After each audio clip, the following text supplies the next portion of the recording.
Assalamualaikum warahmatullahi wabarakatuh. Ya, bagaimana kabarnya teman-teman hari ini?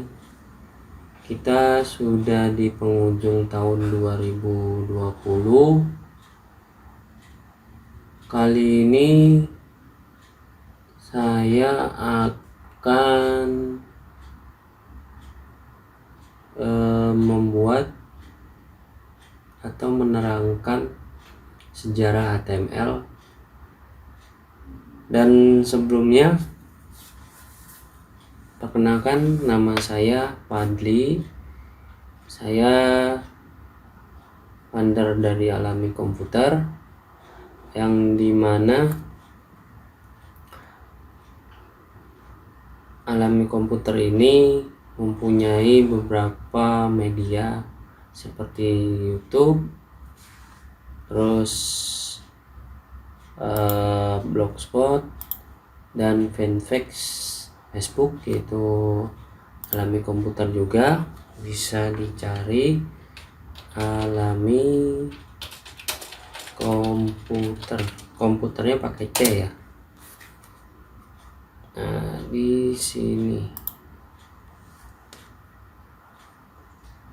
Nah, ini dia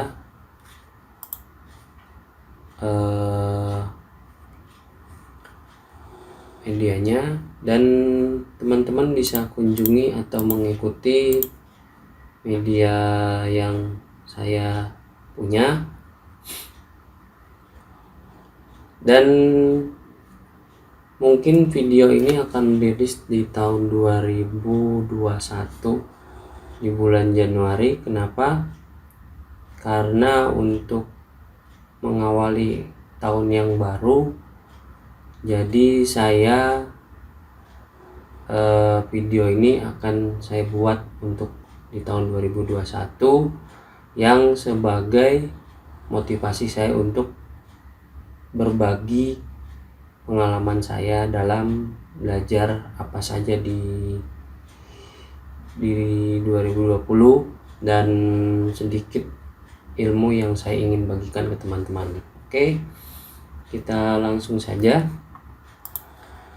Nah, di video kali ini tentang sejarah HTML. Mungkin teman-teman sudah ada yang tahu sejarah HTML itu apa.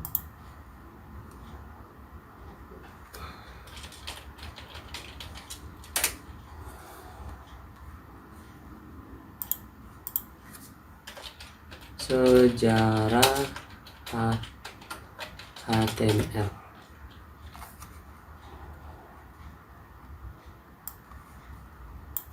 Nah, sejarah HTML ini di mana salah satu bahasa markup ya, bukan bahasa program tapi bahasa markup, yang kepanjangannya itu dari HTML adalah Hypertext Markup Language. Nah, kenapa HTML disebut bahasa markup bukan bahasa pemrograman? Sebelum ke sana, kita akan mengawali sedikit kilas balik di mana HTML ini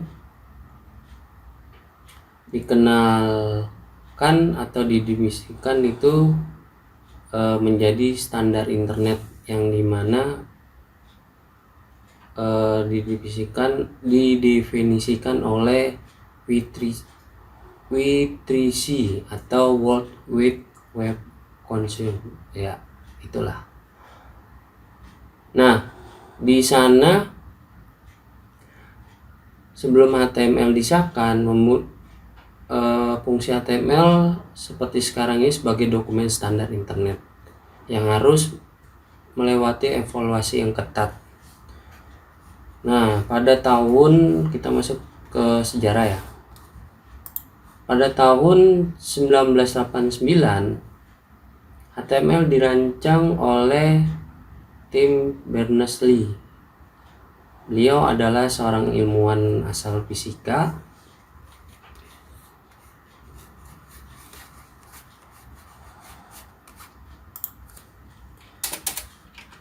Dirancang oleh Tim Berners-Lee. Ya, beliau adalah ilmuwan asal dari Inggris, bekerja di CERN atau CRRN, itu perusahaan teknologi atau organisasi yang berkaitan dengan internet, yang kepanjangannya adalah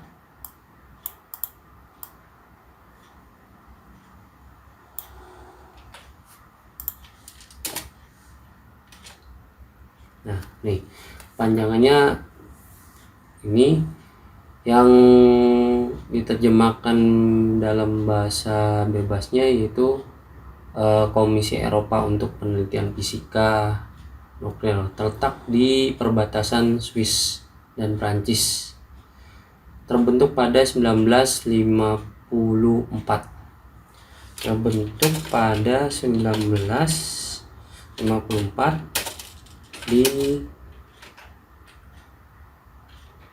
Di perbatasan Swiss dan Prancis. Nah, pada saat itu tim dan teman-temannya atau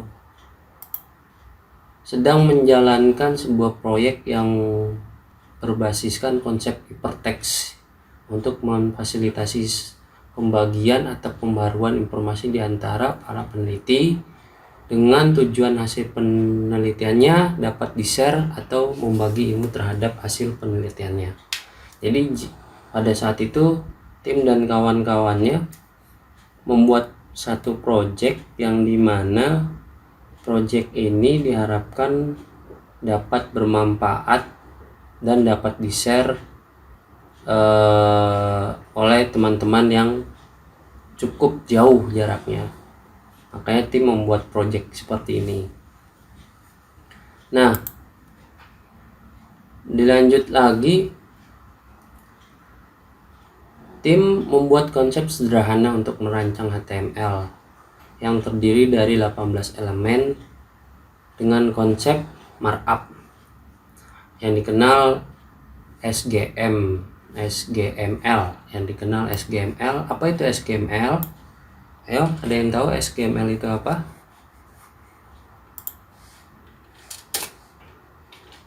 SGML adalah Standar Generasi Markup Language. Nah, jadi tag HTML itu dimulai dengan kurung siku seperti ini, misalkan HTML. Nah, seperti ini.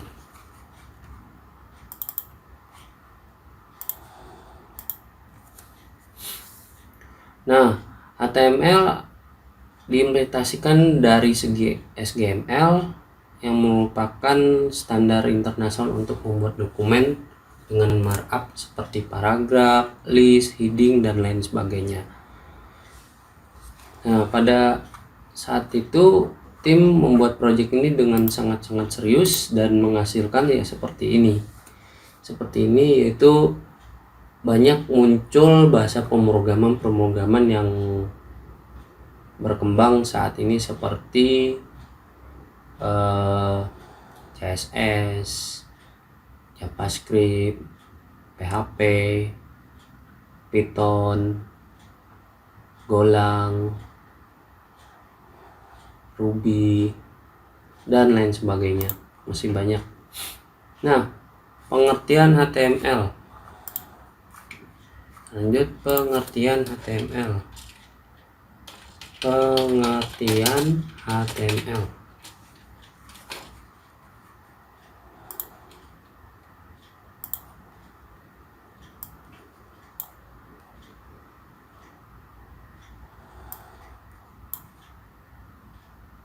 Ya, ada yang tahu pengertian HTML itu apa? Pengertian HTML yaitu sebuah standar yang digunakan secara luas untuk dapat menampilkan halaman web. Maksudnya bagaimana nih menampilkan halaman web?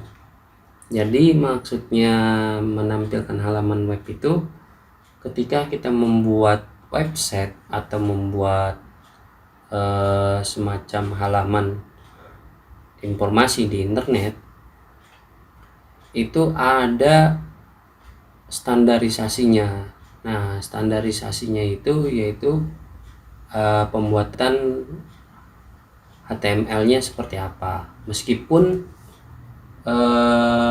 banyak bahasa pemrograman yang ikut di dalam pembuatan halaman web ya atau website. Tapi HTML tidak lepas dari hal itu. Nah, fungsinya buat apa sih HTML itu? Fungsinya, ayo, ada yang tahu? Fungsi HTML.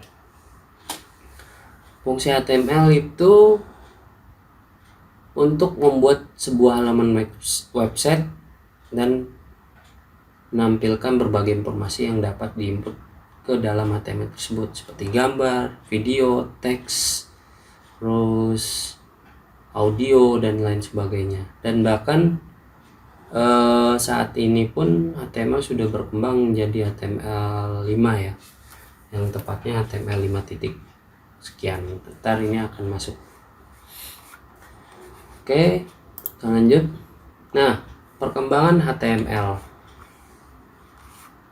Oke, setelah masuk fungsi, kita masuk perkembangan HTML.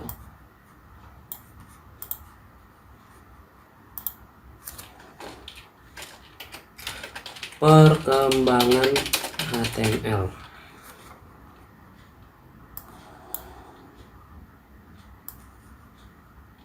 Nah, di sini perkembangan HTML itu cukup pesat, bahkan sampai sekarang pun masih dikembangkan seperti apa sih bahasa HTML itu atau bahasa markup. Nah, pada tahun 1993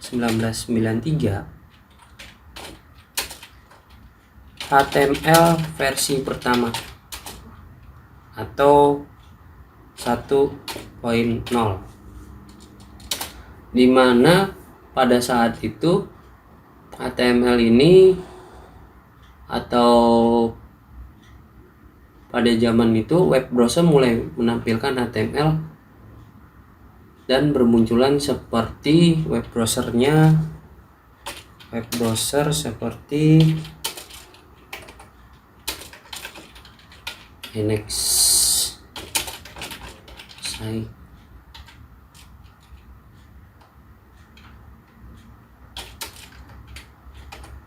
dan Arena.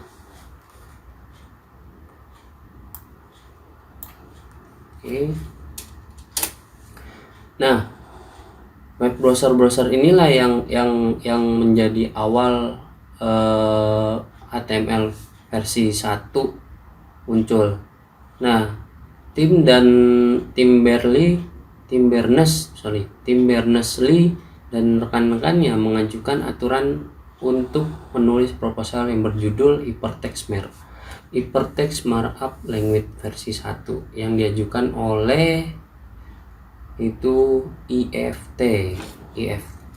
Ada yang tahu IFT? Nah, diajukan oleh IFT.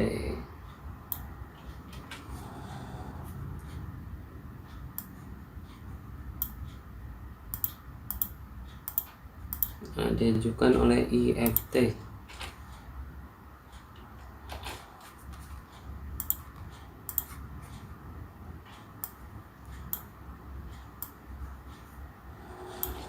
Nah, nih IFT.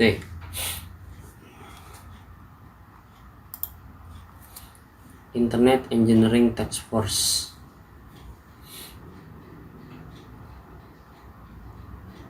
HTML versi 1 mempunyai kemampuan untuk membuat paragraf, heading, list, hypertext dan cetak tebal atau miring yang kita kenal itu bold atau italic pada teks ya, dan juga mendukung peletakan gambar tanpa warping. Nah, versi HTML versi 1 sampai situ tuh 1993. Nah, lalu lanjut muncul lagi pada setahun setelah itu muncul HTML versi 2, itu pada tahun 1994. Nah, HTML versi 2 1994, HTML versi 2.0 atau versi 2.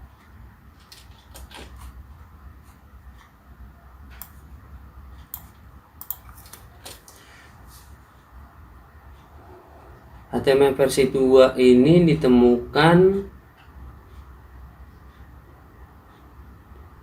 saat itu strukturnya lebih rapi dibanding HTML versi 1. Nah, akhirnya diresmikanlah HTML versi 2 ini oleh lembaga yang sama, yaitu IFT. Nah, pada saat peresmiannya atau HTML versi 2 itu mempunyai kemampuan untuk kemampuan data atau form pada dokumen dengan memasukkan nama, alamat, saran, dan kritik. Nah, HTML versi 2 ini sebagai pionir adanya website interaktif. Jadi dimana sebelum itu versi 1 itu hanya menampilkan paragraf, heading, list, teks, dan sebagainya yang hanya menampilkan lebih statik ya. Nah, ketika versi 2 ini muncul, jadi websitenya itu menjadi interaktif. Jadi ada semacam alamat, saran, kritik, nah gitu. Nah, lalu lanjut ke versi 3. Versi 3 ini yang unik ini ada beberapa tingkatan. Versi 3 ini memiliki ada beberapa tingkatan, yaitu versi 3 mempunyai tambahan fitur fasilitas figur atau figur ya, seperti kayak semacam figur foto gitu ya. Nah, dikembangkan dari gambar atau image yang berfungsi untuk meletakkan gambar serta tabel HTML. Nah, lalu muncul lagi lah versi 3.2.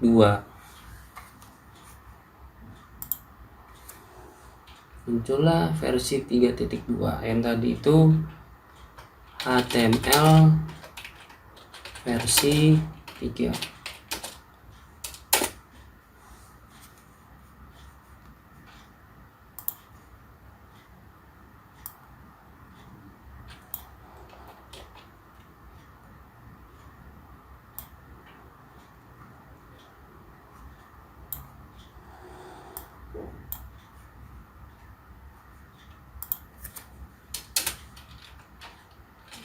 HTML versi 3.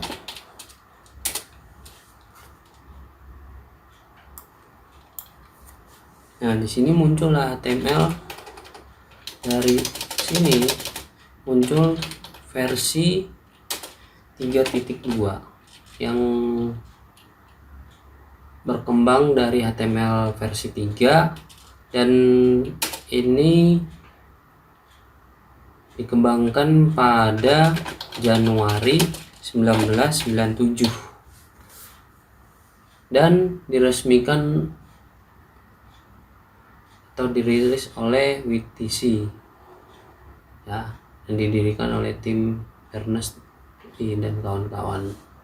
Penambahan fitur baru seperti gambar untuk background, tabel, dan style, frame, hingga teks yang dikelilingi gambar. Nah, selain versi 3.2, kita bisa membuat script di luar HTML untuk mendukung kinerja HTML. Pada tahun 1997 juga peta perang itu dimana maksudnya peta perang ini itu pada saat itu terjadi perang browser ya. Perang browser itu terjadi perang web browser dimana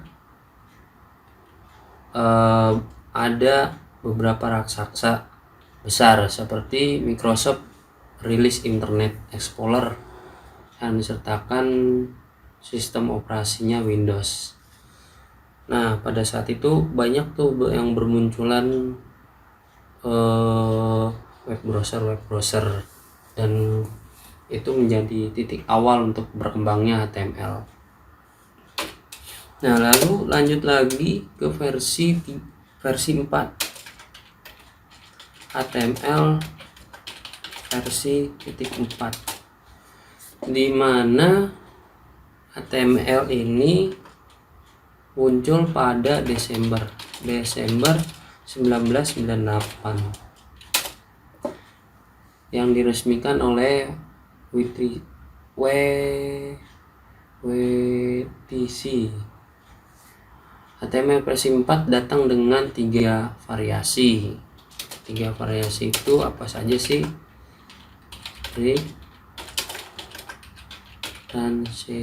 Transitional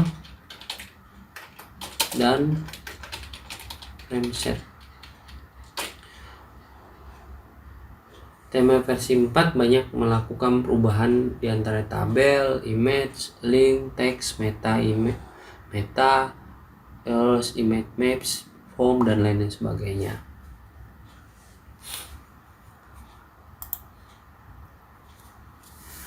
Nah, setahun kemudian, tepatnya pada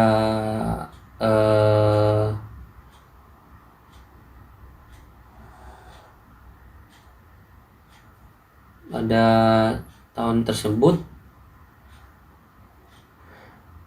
akhirnya WTC kembali mengembangkan versi HTML versi 4.1, tetapi karena keterbatasan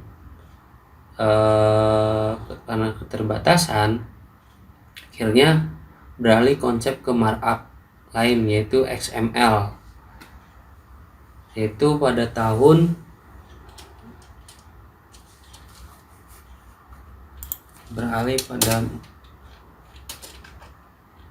XML tahun 1999.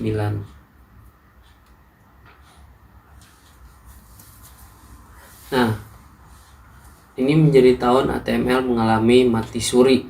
Kenapa mati suri? Karena perkembangannya beralih ke ini XHTML,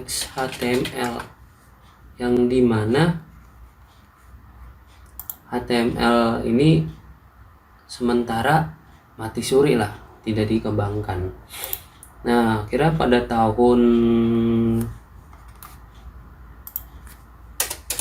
2009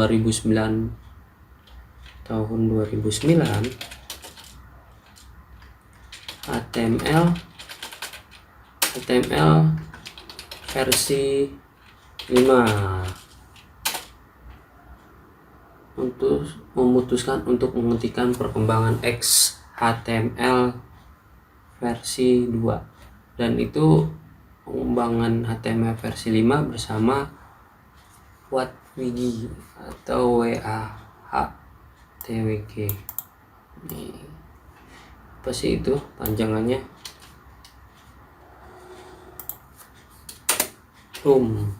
Waduh, jelek.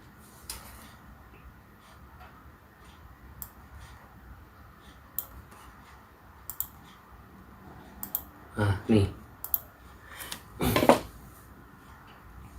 yang didirikan pada tahun 2004, yang pendirinya itu programmer Apple, Mozilla Foundation, dan Oprah yang berkeinginan untuk membuat standar HTML yang didasarkan kepada kebutuhan programmer dan web browser. Karena setelah penantian yang panjang, pada tanggal 28 Oktober 2014, standar HTML versi 5 dirilis. Ya, versi 5 dirilis pada 28 Oktober 2014. Yang menjadi standar baru untuk HTML, XHTML, dan DOM HTML. HTML5 ini merupakan proyek kerjasama antara WPC dengan WHAT, Web Hypertext Application Technology Working Group. Asik. Nah, HTML5 menambahkan beberapa perintah baru untuk membantu para pemrograman web untuk mendesain website yang lebih menarik dan interaktif. Lalu setelah munculnya HTML versi 5, terus berkembanglah menjadi HTML versi 5.1. HTML 5.1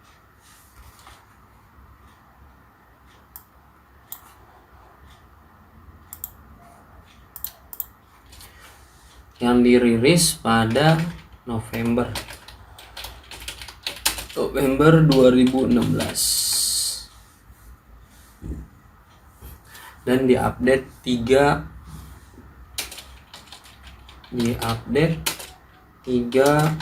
Oktober 2017. Isinya berupa perbaikan bug serta menambah fitur seperti tag menu dan menu items.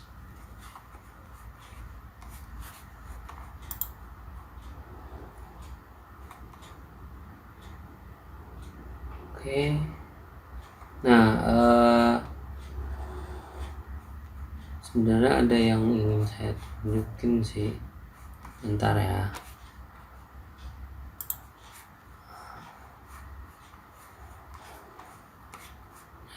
Ini.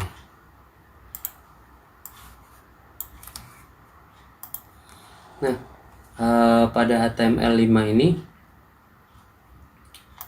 banyak keunggulan-keunggulan yang ditawarkan oleh si HTML, di mana keunggulan-keunggulan ini ya kita tahu sendiri bahwa HTML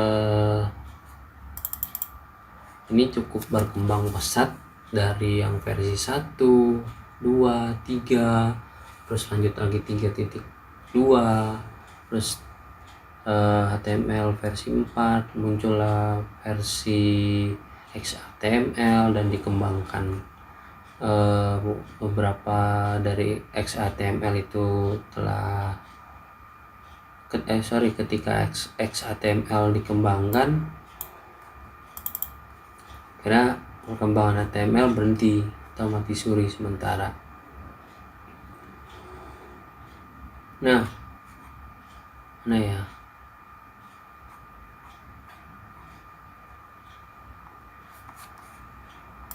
Bentar ya. Mudah-mudahan ada.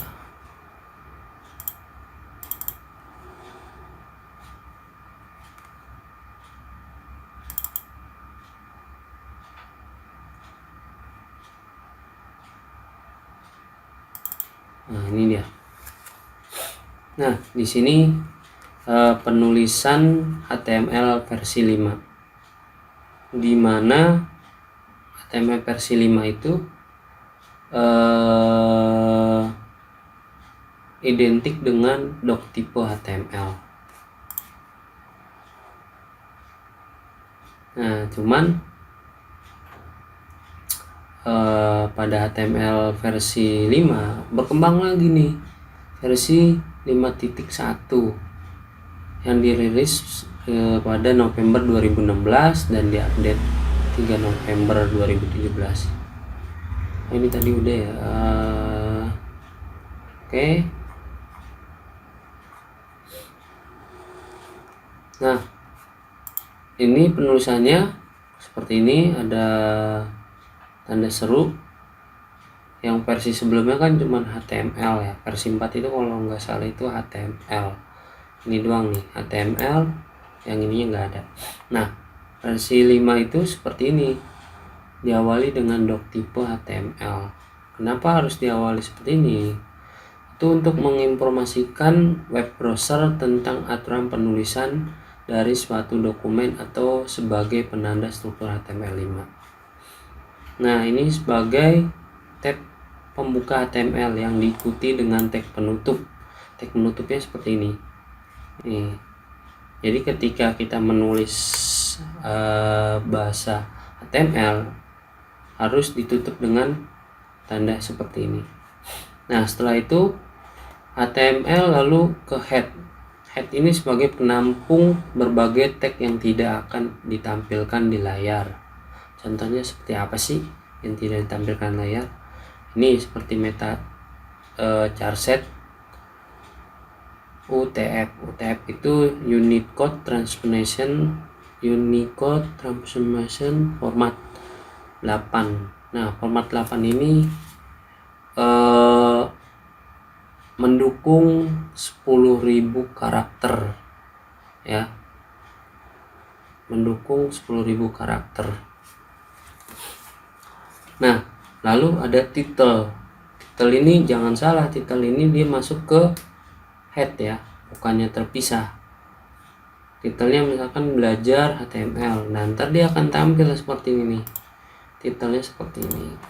Nah, nih. Ini titel nih. Ini titel. Nah, titel akan tampil di sini, di awal tab. Nah, lalu setelah itu tutup lagi dengan menggunakan head. Ini semua wajib ditutup seperti ini ya. Nah, setelah head dia masuk ke body. Body itu sebagai isi HTML. Nah, dari body itu ada beberapa elemen atau tag. Belajar HTML pertama. Nah, ini sebagai H1 ini sebagai header yang biasanya untuk membuat judul artikel dengan huruf besar. Lalu P, selamat belajar. P ini sebagai paragraf. Lalu setelah itu ditutup dengan tag body dan dirapikan atau difinishkan dengan penutup HTML seperti ini. Nah, seperti ini tag opening tag, lalu close tag. Ini kontennya, konten dari apa sih yang kita mau tulis gitu loh. Nah, ini elemennya. Oke, seperti itu. Nah, lalu kelebihan dan kekurangan HTML5. Kelebihan dan kekurangan HTML5 itu apa saja? Pertama kita bahas kelebihan. Kelebihannya itu 1. Standar web yang resmi dan dipatenkan oleh WWDC yang tadi, World Wide Web Consortium. Terus 2. Open source dan sepenuhnya gratis. 3. Mudah diintegrasikan dengan bahasa backend seperti PHP atau Node.js. Backend ini bahasa server lah. Oke, ntar kita akan bahas ke sana. Nah, kekurangan HTML5 itu yang paling sering digunakan untuk halaman web statis. Untuk fitur dinamis Anda bisa menggunakan JavaScript atau bahasa backend seperti PHP. Jadi HTML5 ini masih statis. Ketika mau menjadi dinamis dia harus ditambahkan beberapa bahasa pemrograman lain seperti CSS, JavaScript, PHP ketika mau menambahkan database, terus MySQL dan lain sebagainya. HTML5 tidak memungkinkan user untuk menjalankan logic. Alhasil semua halaman web harus dibuat terpisah meskipun menggunakan elemen yang sama seperti header atau footer. Jadi HTML5 ketika kita membuat website yang website itu isinya cuman bahasa HTML saja, semua harus terpisah dan meskipun komponennya sama gitu loh. Nah, kesimpulan dari sejarah HTML itu perkembangan HTML versi 1 sampai versi yang saat ini berkembang versi 5 mengalami banyak percobaan yang cukup sulit. Untuk pengembangannya HTML ini diciptakan oleh tim Berners-Lee yang tujuannya untuk membagi informasi hasil penelitian ke semua orang. Lalu untuk menjadi seorang programmer perlu dicatat harus menguasai atau paham bahasa pemrograman seperti CSS, JavaScript, PHP dan lain sebagainya.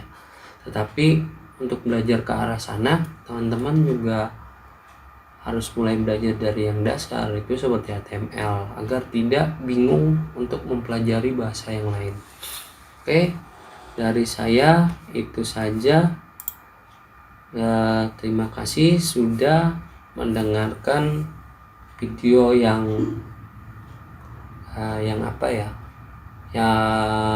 asal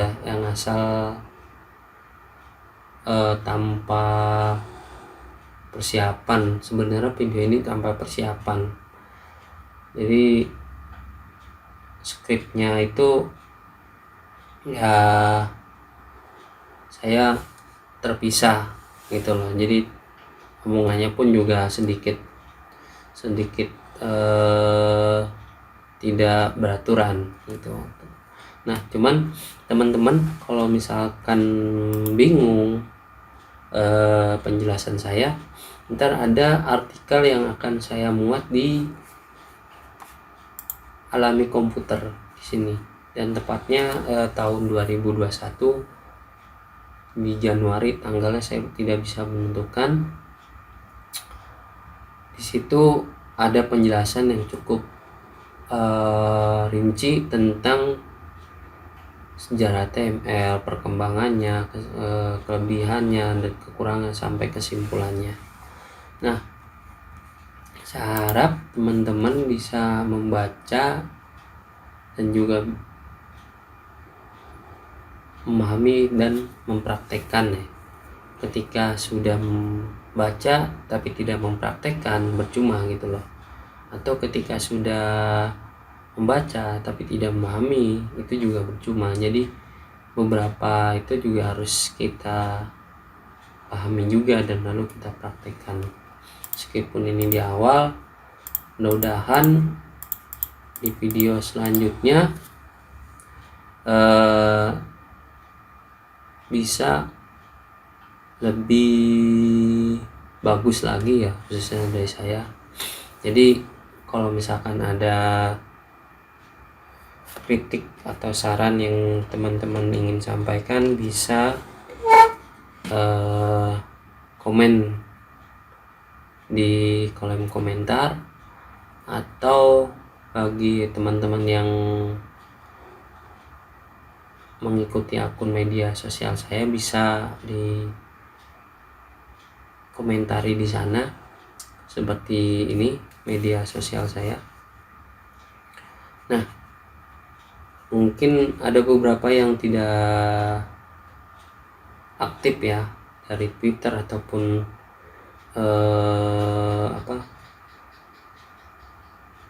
Google Plus ini kan udah dihapus. Nah, dan lain sebagainya.